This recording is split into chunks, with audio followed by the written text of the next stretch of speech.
नमस्कार, आदाब, सत श्री अकाल। दोस्तों, एक सज्जन का मुझे मैसेज आया था तो उसका एक सवाल था।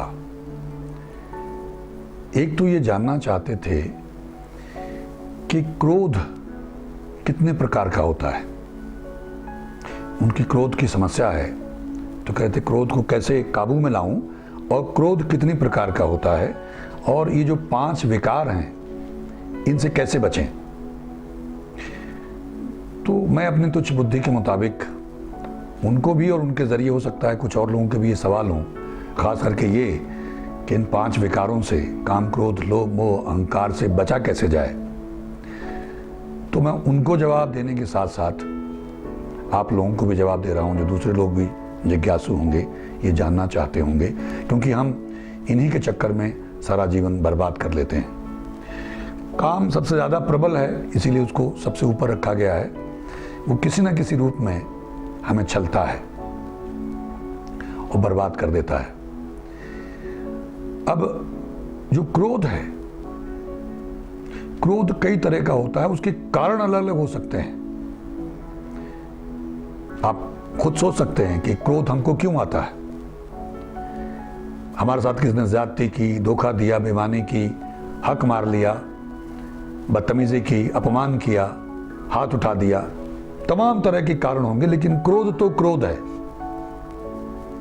अब क्रोध के बारे में महापुरुषों का फरमान है कि आप में जितने भी गुण हैं, क्रोध एक ऐसा अवगुण है, अगर ये आ गया तो आपके सारे दूसरे गुणों को भस्म कर देगा। तो क्रोध के कारण बहुत सारे हो सकते हैं, अनलिमिटेड हो सकते हैं, लेकिन क्रोध तो एक ही है और उसका काम भी तबाही है, जलाना है। आपको जलाएगा, जो सामने वाला है उसको जलाएगा। ज्यादा नुकसान उसने आप ही का करना है, आपके गुणों को खत्म कर देगा। आप जीवन में देखिए, अपने आसपास खुद भी देखिए, जब भी कभी क्रोध आया होगा तो आपने क्या किया होगा।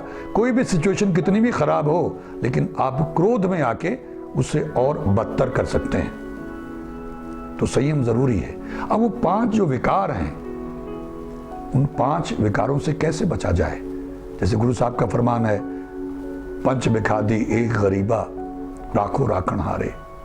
ये जो 5 बिखादी हैं, 5, इनसे कैसे बचा जाए। एक तो सीधे तौर पे हरि नाम ही बचा सकता है।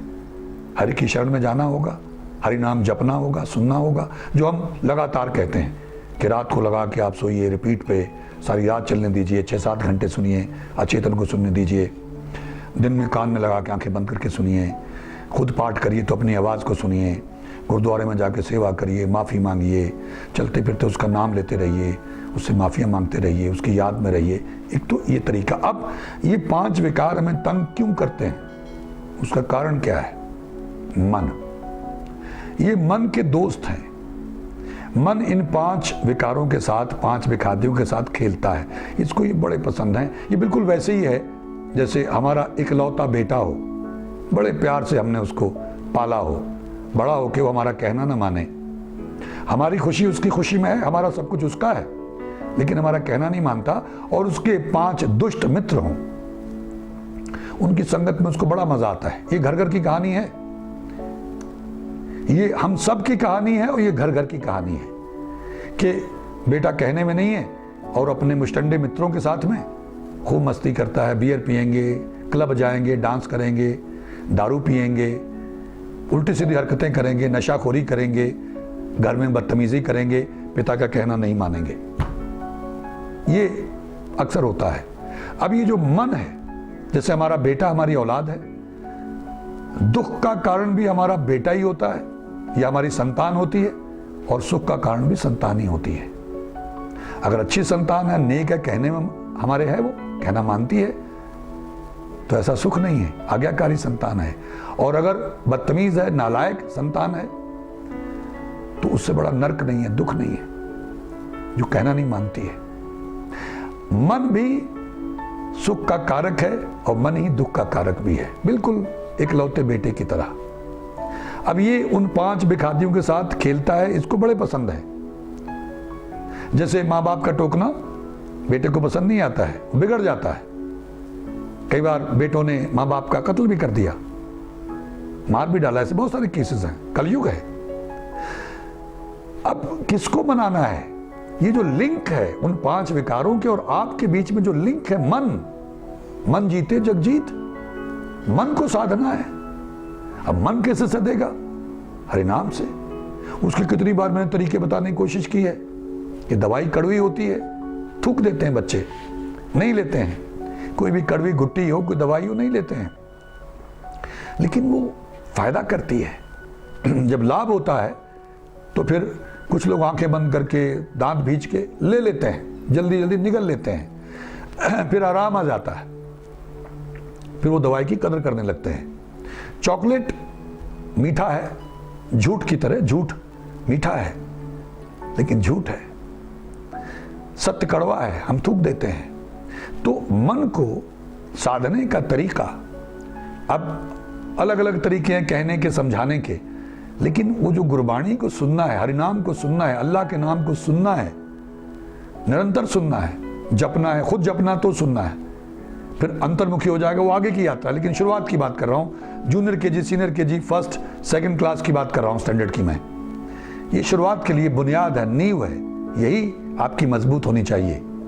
तो जब आप सुनेंगे, जपेंगे, माफिया मांगेंगे, सेवा करेंगे, तो धीरे धीरे आपका जो मन है उसको जब ये खुराक मिलेगी, ये बिल्कुल ऐसा ही है जैसे कोई बीमार आदमी होता है, उसको आपको भाई रोटी खा ले, खाना खा ले, तो कहेगा मेरा मन नहीं है। फिर आप कहेंगे अच्छा 1 रोटी खा ले, नहीं मेरा मन नहीं है। अच्छा आधी खा ले तो बिगड़ जाएगा, वो खाना मन नहीं है।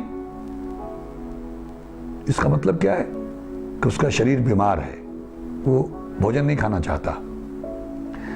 जब वो तंदुरुस्त हो जाता है, वो कड़वी दवाइयां खा के, जो भी इलाज करते हैं हम लोग, जैसे कुछ लोग कहते हैं गिलो लो, ये लो, वो लो, मान लीजिए आप आयुर्वेद में यकीन रखते हैं तो कड़वी होती हैं दवाइयां। जब वो तंदुरुस्त हो जाएगा फिर वो खाने की मांग करेगा। अगर खाने में देर होगी तो चिल्लाएगा, स्नैक्स ही मांग, तब तक स्नैक्स ही दे दो भाई, खाने में देर हो रही है तो। क्यों? शरीर तंदुरुस्त हो गया ना शरीर। ऐसे ही मन, अगर मन हरिनाम को सुनना नहीं चाहता है, अगर मन हरिनाम जपना नहीं चाहता है, अगर सत्संग से भागता है, गुरुद्वारे मंदिर मस्जिद से भागता है, नमाज नहीं पढ़ना चाहता है, पूजा पाठ नहीं करना चाहता है, जाप नहीं करना चाहता है, तो मन बीमार है। अब उसका इलाज तो करना ही होगा। हम पहले कर ले तो अच्छा है, बीमारी बढ़ गई तो कई बार ऑपरेशन करना पड़ता है, कई बार वो फेटल भी होता है, मौत भी हो सकती है ऑपरेशन में, खर्चा भी बढ़ जाता है, तकलीफ भी, कमजोरी भी बहुत आती है। तो हम ऑपरेशन की नौबत आने क्यों दें? हम पहले से ही दवाई शुरू कर लें, पहले से ही तंदुरुस्त हो जाए। तो जब मन तंदुरुस्त हो जाएगा, तरीका वही एक ही, हरिनाम सुनना है, जपना है, सुनना है, माफिया मांगनी है, सेवा करनी है, मन को निर्मल करना है। कबीरा मन निर्मल भया, जो गंगा का नीर, पाछे पाछे हरि फिरे, कहत कबीर कबीर। जब मन निर्मल हो जाएगा तो हरि तो आपके पीछे पीछे भागेंगे, उस माता पिता की तरह। जब बच्चा छोटा होता है, निर्मल होता है, तो माँ बाप पीछे पीछे भागते हैं, बच्चा आगे आगे भागता है। तो एक ही तरीका सुनिए। तो जब मन तंदुरुस्त हो जाएगा, होगा दवाई से, हरिनाम की दवाई से। इस संसार में एक ही डिटर्जेंट जो पाप की मैल को धोता है, पाप की मैल धुलेगी तो मन निर्मल हो जाएगा। उस मैल की वजह से मन काला हो गया है, मन दूषित हो गया है, मन जटिल हो गया है, जड़ हो गया है। तो धीरे धीरे धीरे धीरे धीरे धीरे वो मैल उतरेगी। सुनते रहिए, पाठ करते रहिए, सुनते रहिए, निर्मल हो जाएगा। जब मन निर्मल हो जाएगा, यानी मन तंदुरुस्त हो जाएगा, फिर वो हरिनाम की मांग करेगा, फिर इसको हरिनाम की भूख लगेगी, फिर इसको सत्संग की भूख लगेगी।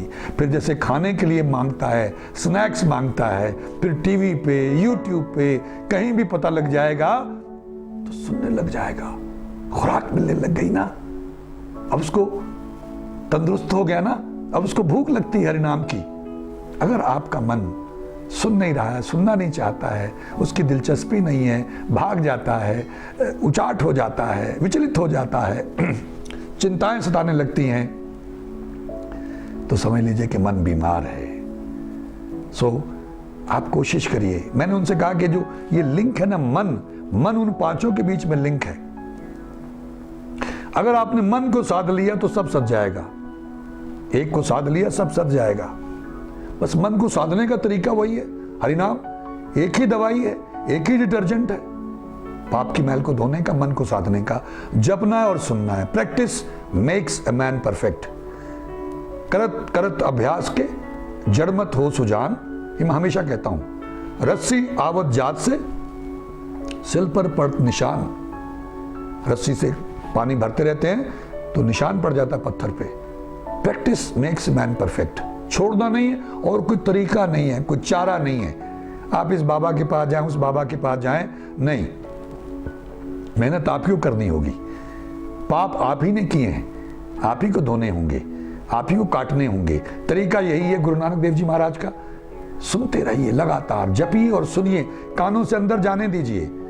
ईयरफोन लगा के सुनिए, आंखें बंद करके सुनिए, ध्यान डाइवर्ट करती हैं आंखें। रात को लगा के सुनिए, अचेतन को सुनाइए, और रात को जागता है, हड्डी मांस मज्जा खून बनाता, सपने दिखाता, सांसें चलाता है, उसी को तो सुनाना है। बस ये करते रहिए। तो जब मन सद गया, जब आपका बेटा कहने में आ जाता है, तो फिर वो जो लफंगे दोस्त होते हैं उनका साथ छोड़ देता है, उनसे मिलना ही पसंद नहीं करता है। मैं बहुत पार्टियों में जाया करता था, तमाम मित्र थे, ड्रिंक करते थे, पार्टियां होती थी, कभी मेरे घर पे, कभी और पार्टी में चले गए, प्रोग्राम बनाओ वहाँ चलते हैं।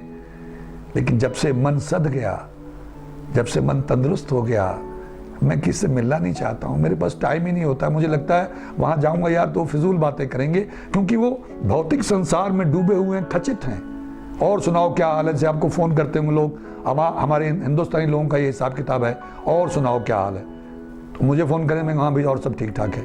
और सुनाओ कोई नई ताज़ी सुनाओ, और क्या हाल है। मैंने भी नई ताज़ी तो कोई नहीं है, सब ठीक ठाक है। और सुनाओ, यानी आपके पास बात करने के लिए कुछ है नहीं, फिर भी आप लगे हुए हैं। तो मुझे लगता है वहाँ जाएंगे तो अपनी दुनियावी बातें करेंगे, निंदा चुगली करेंगे, किसी सियासतदान को गालियाँ देंगे, उसको क्रिटिसाइज करेंगे, किसी शत्रु की बात करेंगे, दारू पिएंगे, गोश्त खाएंगे, और कोई अपनी लव स्टोरी लेके बैठ जाएगा, कोई पत्नी का झगड़ा, बच्चों की समस्या, ये लेके बैठ जाएंगे। तो मुझे लगता है वहाँ क्या करना है जाके। हम तो इसी में खचित है, इसी में डूबे हुए हैं। नहीं तो पुराने ज़माने में लोग भाग जाते थे, जंगल में चले जाते थे, अकेले हो जाते थे। ओशो कहा करते थे कि भाई आप अगर भाग जाएंगे, अकेले हो जाएंगे, तो फिर ना आप बेईमान हैं, ना झूठे हैं, ना लालची हैं, ना लोभी हैं, ना क्रोधी हैं, ना कामी हैं, अकेले हो गए। गुरु नानक देव जी ने कहा नहीं, भागना नहीं है, भगौड़ा नहीं बनना है। संसार से भागे फिरते हो, भगवान को तुम क्या पाओगे।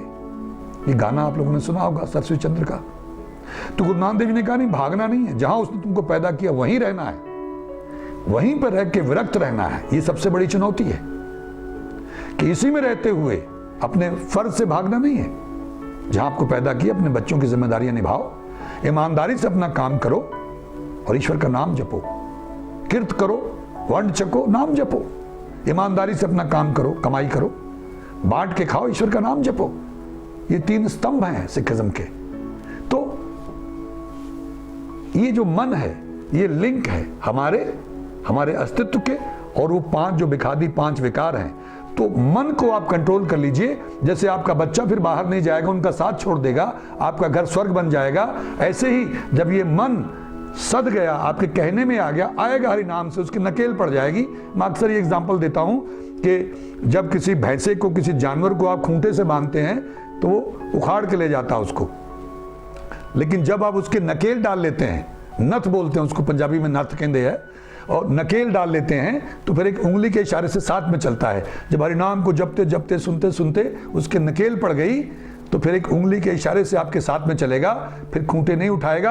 अदरवाइज मन बहुत शक्तिशाली है, सब लोग मन से हारे हुए हैं। ये हाथियों का हाथी है, ये बहुत ही रपटीला है, ये बहुत ही शक्तिशाली है। सिकंदर महान से लेके सब दुनिया के बड़े बड़े लोग इससे हारे हुए हैं। तो इससे जीत नहीं सकते, इसको मित्र बनाना है और इसके नकेल डालनी है, मन को जीतना है, संसार जीता जाएगा। वो 5 विखादी अपनी आप ही कट लेंगे, उनसे हमको लड़ने की जरूरत नहीं है, क्योंकि उनको हम जीत नहीं सकते। हमारा मामला तो मन तक ही है और मन के साथ वो जुड़े हुए हैं। जब मन हमारे कब्जे में आ गया, मन को जीत लिया, मन को साध लिया, तो विखादी अपनी आप चले जाएंगे, हमारा घर स्वर्ग बन जाएगा। मैं उम्मीद करता हूँ कुछ लोगों की बात पकड़ में आई होगी। ईश्वर भला करे, दया करे, मेहर करे। आप सबका बहुत बहुत धन्यवाद। नमस्कार। जय हिंद, जय भारत।